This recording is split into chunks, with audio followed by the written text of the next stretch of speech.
We're now at a stage where we're putting in what's called 5G, which is a special type of broadcast for high-density information transfers. And it turns out that this is the same frequency bands that are used in crowd dispersal weaponry.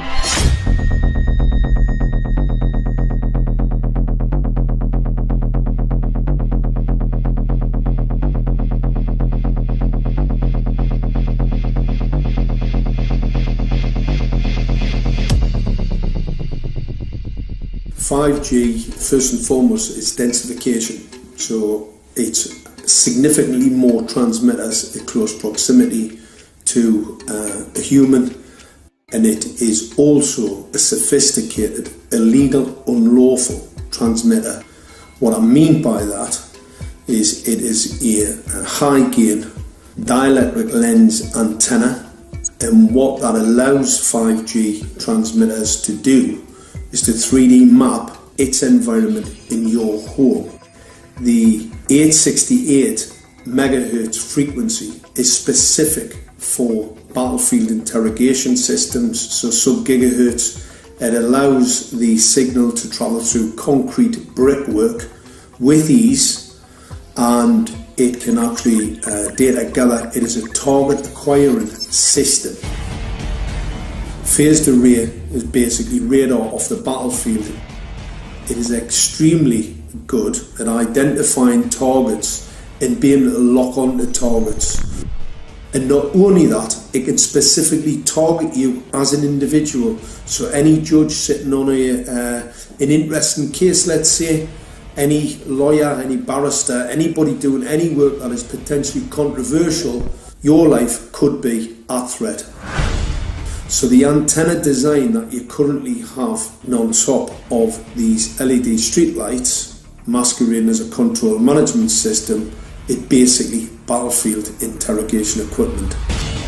The first phased array unit was actually called Mammoth, used by the Germans during the Second World War to identify Allied aircraft. Obviously things have moved on significantly since then.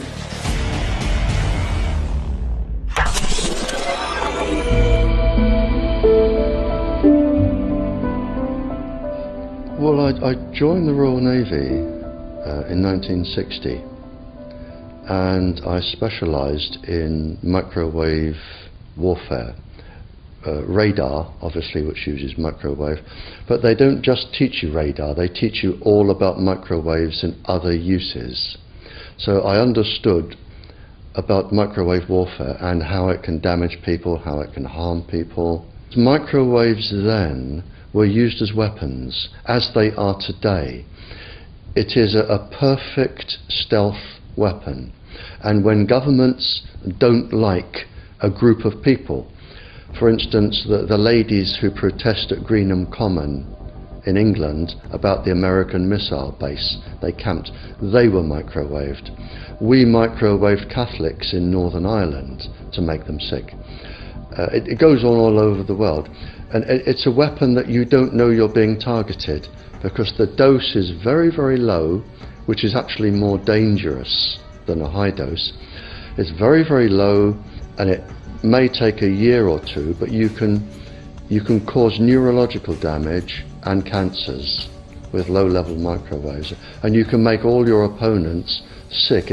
It's a perfect weapon for a government. Our impulses are being redirected. We are living in an artificially induced state of consciousness that resembles sleep. Their intention to rule rests with the annihilation of consciousness. We have been lulled into a trance.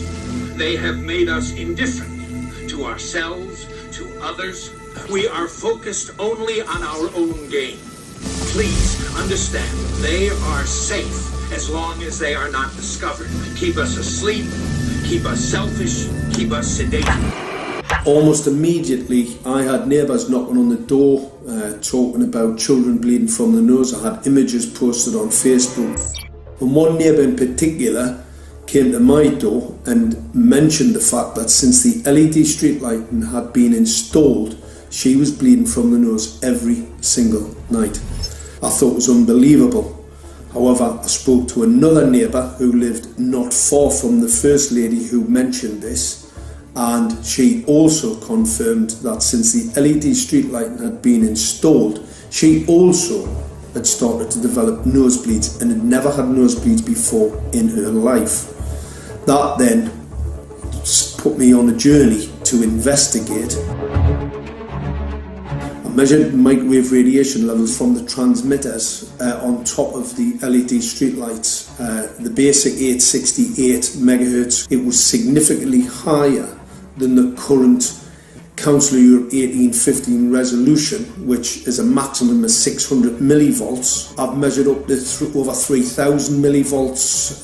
5 to 6 times higher than the guidelines. Significantly higher than the current Council of Europe 1815 resolution, which states that 200 millivolts should be the maximum. The Bioinitiative report states that it should be significantly less than that. So we've got the Council of Europe, that's, you know, the international criminal courts are stating that, you know, the learned judges have said that 200 millivolts, and I'm measuring in bedrooms in Gateshead minimum 600 and up to 4,000. Does this mean that in 2020, 2021, when 5G is destined to roll out globally, that you're going to get those kind of readings everywhere all the time? Everywhere all the time. Worse than that? Worse than that.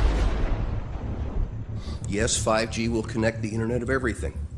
If something can be connected, it will be connected in a 5G world. Hundreds of billions of microchips connected in products from pill bottles to plant waterers, requiring massive deployment of small cells.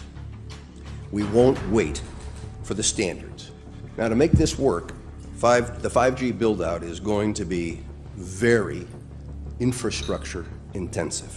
We must reject the notion that the 5G future will be the sole provenance of urban areas.